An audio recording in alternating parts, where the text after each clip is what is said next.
Hello, everyone, and welcome back to the Premiership Quarter. Today, I'm going to be talking about North Melbourne and their predictions for the 2024 AFL season. I'm going to be talking about who I have in their starting 23. I'm going to be talking about their best and fairest, who finishes top three in a couple of their other awards, their off-season outlook, their ins and outs, and where I have them predicted to finish in 2024. To start with, I'm going to be talking about their best 23. Now, I'm going to start with their key defenders, as I normally do, and this is probably their biggest concern heading into the season. They obviously lost Ben Mackay, and they've got Griffin Logue, who's going to be injured till about the bye.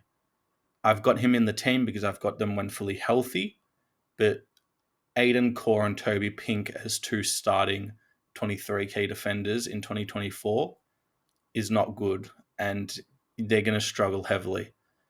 I think Aiden Core, he's obviously overpaid. No one's going to dispute that. But Toby Pink's not a bad pickup, and there's a chance Charlie Comben plays in defence, especially early on. He'll probably take that Griffin Logue position.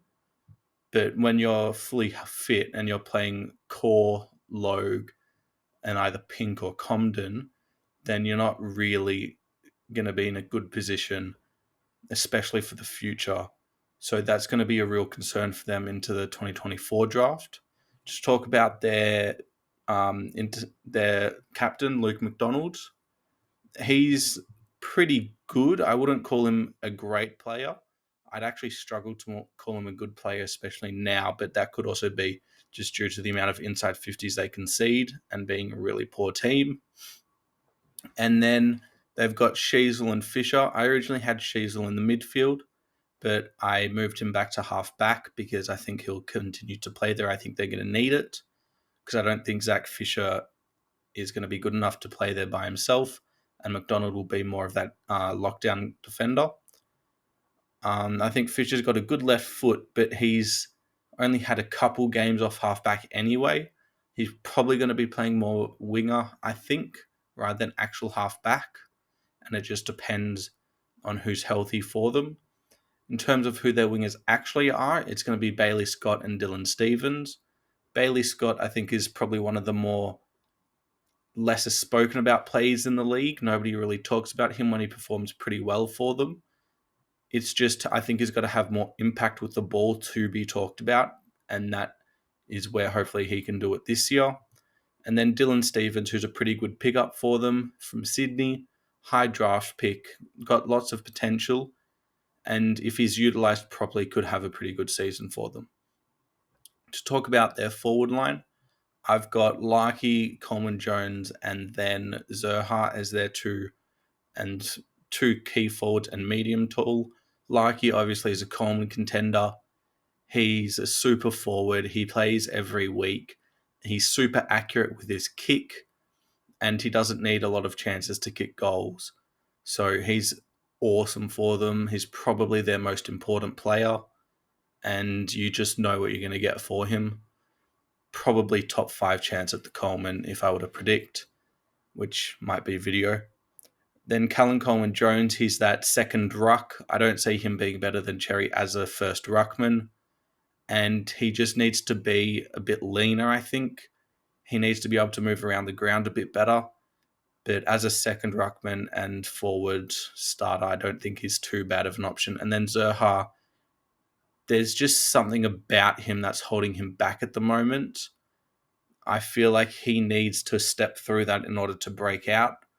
And it's whether he does it or not, which is a bit of concern. There's going to be teams targeting him in the off-season. And whether he wants to go to a team that might be more successful in the future is a bit of a wait and see for now. In terms of their other forwards, it's Eddie Ford for me. I think he can do a good job for them in some games. He showed last year that he can kick goals, and I think he'll cement his spot in the team by the end of the year. And then I've got Dersma and Paul Curtis. I think Paul Curtis has a great fit in this team under Larkey. He understands how to rove the ball pretty well, and he's got some excitement about him. Had that great goal against Sydney last year. and I think he can be on the road for 30 goals by the end of the season. And then I've got their midfielder forward as Zane Dersma as the rookie. It's just the position that was sort of left over for him, so that's where I put him in the team. Now, their midfield, I've got Cherry as the starting ruckman. I don't see much competition. Obviously, Goldstein left, and the only others are Coleman Jones, who I think will be starting in the forward line anyway. In terms of their midfield, it's Davies Uniacke. It's pretty obvious. Got George Wardlaw taking a jump and being able to play consistently in the team. Hopefully, he's able to get over those injuries. And then Jai Simpkin. I think the two who will push it are Davies Uniacke and Jai Simpkin. Davies Uniacke obviously has had problems with his body and just needs to play more than 20 games a year. Whether he's going full pelt in all those games and going to be able to stay healthy is a question. Maybe they need to do what a Geelong did with Dangerfield and Selwood in 2022, but for the younger player in Davies Uniacke to preserve his body, because after a while you can only take so much damage. And then Simpkin, I think he's a good leader. I just don't know how damaging of a player he is. It's kind of like a Tom Mitchell from 2018. Obviously, he had a great season getting the ball, but how much damage was he doing with it? A lot of them are handballs and stuff like that. In terms of their bench, it's Jackson Archer. He played a few games last year, and I think with their key defensive pillars just completely shot at the moment, he'll probably get a game or two. And then Tom Powell, I've got as their fourth midfielder. I think he's pretty exciting. He played well in their training game against Collingwood, so that's good for them. And then Curtis Taylor, I've got as their third winger. By the end of the season, should he be in the team? I don't think so if they want to be better, but it's a wait and see. And then Liam Shields is their experienced player off their bench. And then their subs, Will Phillips. I'm not a huge fan of his. And then in terms of their best and fairest, I've got first winning it Harry Sheasel. If you win it in your first season, you're only going to get better and you're just going to win it again. He's been elevated into the leadership group already, which is great. And so I've got him winning it again.